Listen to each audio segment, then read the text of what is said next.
Radio Sucesos 101.7 FM presenta su noticiero Sucesos con Milton Pérez y Verónica Larrea. Un periodismo libre para una democracia plena. Los hechos y las opiniones de los sucesos que marcan nuestro tiempo.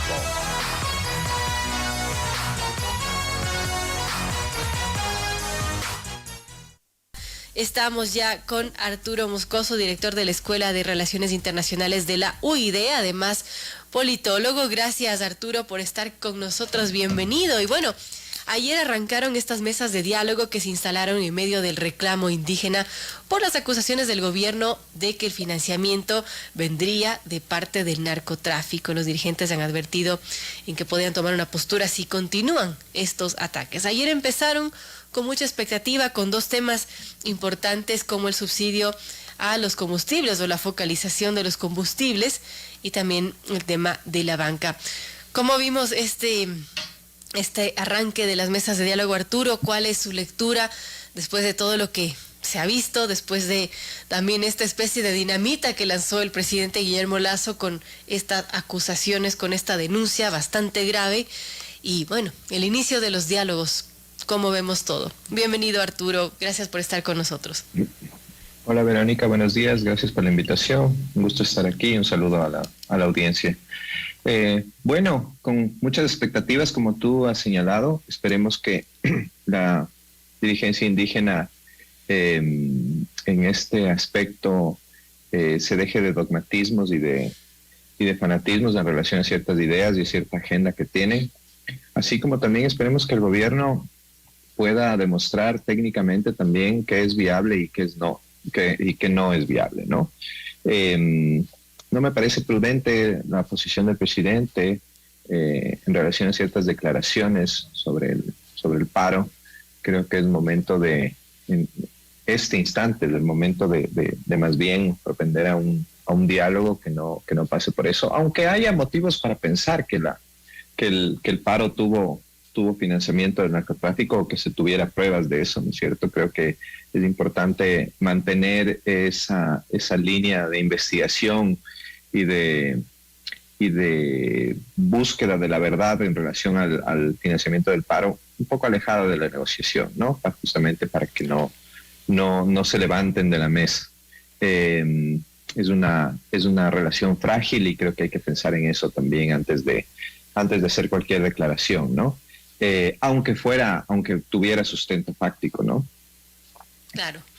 Ahora, ¿cómo podríamos pensar del avance de las negociaciones a futuro? Hay gente que está optimista, hay gente que dice, no, la CONAIE lo que quiere es alargar esto y que el diálogo se vuelva inviable y que quizás tienen esa agenda, pero ¿cuál es su lectura de todo lo que hemos visto en este primer día de arranque de las negociaciones, de las mesas de diálogo y lo que se vendrá en estos 90 días?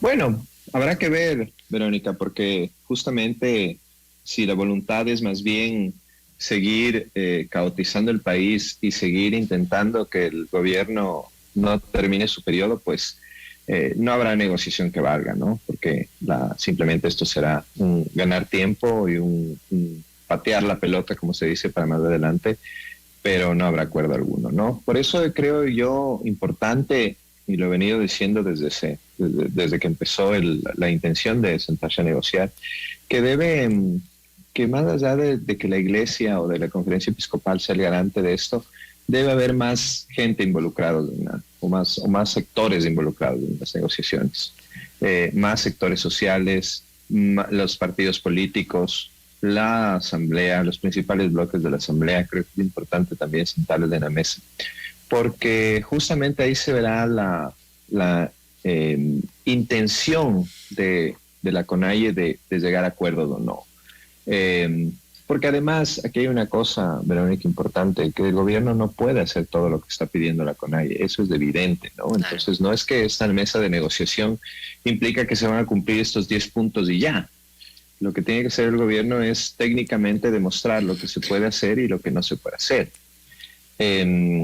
Y ahí veremos si es que hay una voluntad de acuerdo por parte de la CONAIE, voluntad de acuerdo que, como te decía, tiene que estar también ligada a la voluntad de acuerdo que tengan otros sectores que también inciden en esta problemática. La asamblea, sobre todo, ¿no? Y los partidos políticos ahí representados, que habrá muchos de los acuerdos que impliquen reformas legales, políticas públicas, en las cuales tenga que incidir la asamblea y que no llegarán a nada si es que esta no está también de la mano dentro de estos acuerdos, ¿no?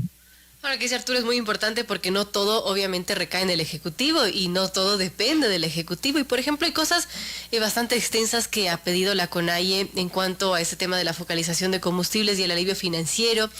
Y por ejemplo, lo que ha pedido ISA para el alivio financiero han sido varias cosas. Un plan de reestructuración de crédito, que todos los bancos públicos y privados estén obligados a participar, que se suspendan los procesos de coactiva y los embargos de terrenos, casas, vehículos por falta de pago, que se eliminen los burós de crédito y que se suspendan los trámites judiciales de cobro. Además de todo eso, quieren que no existan exclusiones a los deudores en crisis que quieran entrar en el programa de priorización a deudores de MIPYMES, de crédito, créditos educativos y de la pequeña economía campesina y artesanal. También piden que el presidente no vete el proyecto de ley orgánica reformatoria de diversas leyes para la garantía de derechos derivados del apoyo humanitario durante la pandemia de COVID-19. Eso en cuanto a tema de banca pública privada. Y sobre subsidios, el gobierno, ha mencionado que entregará información al movimiento indígena para que analicen las propuestas y que hoy trabajarán por separado. Y al respecto, ISA ha mencionado que ha sufrido descalificaciones del gobierno y ha pedido que siempre inviten a su gente para garantizar este diálogo. Cosas complejas y al menos de los pedidos respecto a la banca también son complejos porque incluye no solamente al Ejecutivo, sino a la banca pública y privada. Sí, Verónica, y además eso es desconocer absolutamente cómo funciona el sistema bancario nacional. La banca funciona sobre los depósitos de sus depositantes, valga la redundancia, y sobre los préstamos que concede. Y habrá instituciones bancarias que pudieran sostener o pudieran ser más sólidas en cuanto a una moratoria, en cuanto a una no sé, condonación incluso, que es complejo porque, como te digo, de eso viven, pero habrá otras instituciones financieras que no pueden hacerlo. No tenemos un sistema financiero en igualdad de condiciones, en que todas las instituciones financieras estén en igualdad de condiciones. Hay cooperativas más pequeñas, hay bancos más grandes. Entonces no se les puede exigir violando, ¿no es cierto?, los derechos de libre empresa, los derechos de sus accionistas, de sus dueños, etcétera, etcétera, a condonar deudas. Eso es no tener idea de cómo funcionan las cosas en el país. Eso es pretender imponer una agenda que no se conduele con quienes son también ciudadanos de este país. Porque a pesar de que nos gusten o no los banqueros, a pesar de que nos gusten o no los accionistas de los bancos, también son ciudadanos de este país y también tienen derechos que hay que respetar. Eso por ese lado, por el lado de pretender obligar a la banca privada a condonar o deudas o dar periodos de gracia, ¿no? Y si esto se hiciera, ¿no es cierto? Por eso te decía antes, sería interesante también invitar, por ejemplo, a la Asociación de Bancos, a los presidentes de los principales bancos, yo que sé, para ver la viabilidad de cierta flexibilidad en cuanto a los créditos que se han concedido. Pero por el otro lado también tenemos que para esto se necesitará una ley, una reforma. ¿Dónde está la Asamblea dentro de esta negociación? ¿Cómo se va a implementar una ley que hable de moratorias bancarias o de condonaciones si es que la Asamblea no está también de acuerdo con un camino en ese sentido? Entonces, el Ejecutivo puede decirles, por último, sí, vamos a hacerlo, pero sin la Asamblea no se podrá lograr. Eso por el lado de la banca, ¿no es cierto? Entonces, tenemos aquí una petición que es muy complicada y que probablemente pueda servir de excusa luego para levantarse de la mesa porque no se les ha concedido esa petición.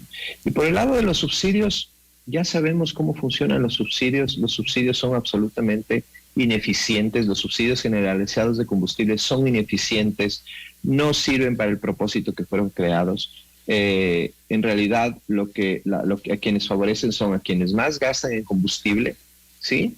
Y que además favorece también el contrabando de combustible y favorece también el narcotráfico, porque el narcotráfico también utiliza combustible tanto para la producción de drogas como para el transporte de las drogas. Entonces, tener combustible barato pues es muy útil para estas organizaciones delictivas. Así que no se puede hablar de un subsidio generalizado, no se puede hablar de además, ¿no? Además del costo enorme que implica para el presupuesto del Estado el mantener el subsidio de los combustibles generalizados. Entonces, la idea de focalizar es buena, hay que verlo desde un aspecto técnico, hay que verlo desde un aspecto, desde las cifras que maneja el gobierno. Y ojalá quienes están sentados del otro lado de la mesa, la CONAIE y el resto de organizaciones y movimientos sociales, pues entiendan esto, ¿no? A través de un análisis técnico y no de un análisis dogmático y fanatizado de cómo deben funcionar las cosas, ¿no? Me parece a mí que en general las mediaciones, las negociaciones tienen que fundamentarse en elementos técnicos siempre. Uno tiene que despojarse un poco del sesgo que pueda tener con relación a ciertos temas y analizar las cifras y los números fríamente, ¿no?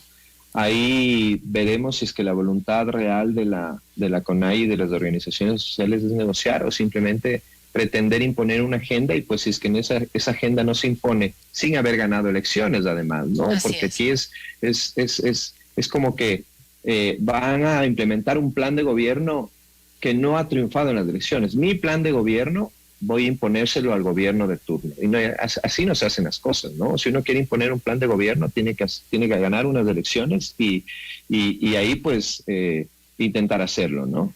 Entonces vamos a ver la verdadera voluntad de la CONAIE y de las organizaciones sociales, si es que esto en realidad quiere llegar a un acuerdo definitivo o simplemente seguir en una vía de no ceder para justamente seguir luego caotizando el país, ¿no? Esperemos que eso no sea el fin último, ¿no? Y además, Verónica, creo importante que dentro de estas negociaciones se tienen que tomar temas ya más a largo plazo, ¿no? No podemos sentarnos a la mesa a negociar temas que van a ser de muy corto o mediano plazo y dejar lo principal de lado, ¿no? Y creo que lo principal dentro de todo es la profunda inequidad y desigualdad que existe en este país. Y eso tiene que abordarse, ¿no? Eso tiene que abordarse urgentemente, justamente para que esto no suceda, ¿no? Para que el país no vuelva a caotizarse, para que el país empiece a sacudirse de las garras del narcotráfico que ha empezado a penetrar. Creo que es importante tener una agenda que implique la atención a los sectores menos favorecidos de la sociedad. Y que no solo este gobierno los descuidó, porque eso es evidente dentro de su primer año, aunque bueno, primó el tema de poner la casa en orden, como se ha señalado, sino que viene desde muchos años atrás, ¿no? Y en esto creo yo que tiene gran responsabilidad el correísmo cuando en el mejor momento económico del país no supo hacerlo, ¿no? No supo hacerlo y más bien utilizó esos fondos para gastos vanos y como se ha demostrado en algunos juicios, pues para corrupción, ¿no? Bueno, bastante complejo y sobre todo hay que ver también la voluntad, si es que se quieren sentar a dialogar o simplemente llegar a imponer temas, una lista de cosas que muchas podrían ser inviables. Y del otro lado también, Arturo, ¿qué tanto puede medir la capacidad negociadora de parte del gobierno, de los ministros que están a cargo de las distintas mesas? ¿Cómo ve usted esa capacidad de los distintos ministros? Ayer, por ejemplo, Darío Herrera de Obras Públicas decía, el Ejecutivo llegó a escuchar, pero ya hoy que se instalan de manera formal las mesas y se van a conversar por separado, tendrán que, bueno, además de escuchar, proponer y ir llegando a acuerdos, y en eso usted ve que el gobierno tiene esa capacidad para negociar, para llegar a acuerdos. Esperemos que sí, Verónica, esperemos que sí. Yo creo que es importante aquí que, como decía al principio, que la mediación se debe de forma técnica, ¿no? Que la negociación se debe de forma técnica, como se llevan las negociaciones. A los abogados nos enseñan mediación y arbitraje justamente porque es una forma de resolución de conflictos que tiene ciertas complejidades y en donde lo más importante que tienen que entender las partes siempre es que se trata de un ceder y ceder para ganar y ganar, ¿no? No se trata de un juego de suma cero, en donde uno gana todo y el otro pierde todo, ¿no? Y ojalá no solo el gobierno, sino la CONAIE y el resto de organizaciones sociales también lo entiendan así, ¿no? Y para eso se necesita personas que sepan del tema, ¿no? Por más buena voluntad que tenga la conferencia episcopal para llegar a acuerdos, tiene que también tener personas que sepan de mediación y que sepan de cómo se negocian estos temas, ¿no? Ojalá se esté haciendo de esa forma y ojalá también haya la voluntad de analizar técnicamente y no dogmáticamente lo que se está negociando, ¿no? Creo que eso es lo más importante. Yo no puedo exigir algo que es inviable, porque si estoy exigiendo algo que es inviable, entonces queda clarísimo que mi voluntad no es llegar a un acuerdo, ¿no? Y eso, por ejemplo, cuando hay mediaciones en el ejercicio de la profesión, ¿no es cierto? Y vemos que una de las partes se cierra en sus peticiones y no hace concesión alguna, ya sabemos que esa mediación no va a ir a ningún lado, porque la voluntad de esa parte es simplemente no negociar y ganar tiempo o irse por otras vías para obtener sus pretensiones, ¿no? Entonces, ojalá que eso no suceda, como te digo, pero ya lo iremos viendo en estos días, ¿no? Ya lo iremos viendo. Gracias, Arturo Moscoso, director de la Escuela de Relaciones Internacionales de la UID, también politólogo, por estar con nosotros y darnos su punto de vista respecto a lo que podría pasar con estas mesas de diálogo entre el gobierno y la CONAIE y otras organizaciones y que empezaron ayer y que hay mucha expectativa de que las cosas lleguen a buenos términos. Gracias, Arturo, por estar con nosotros.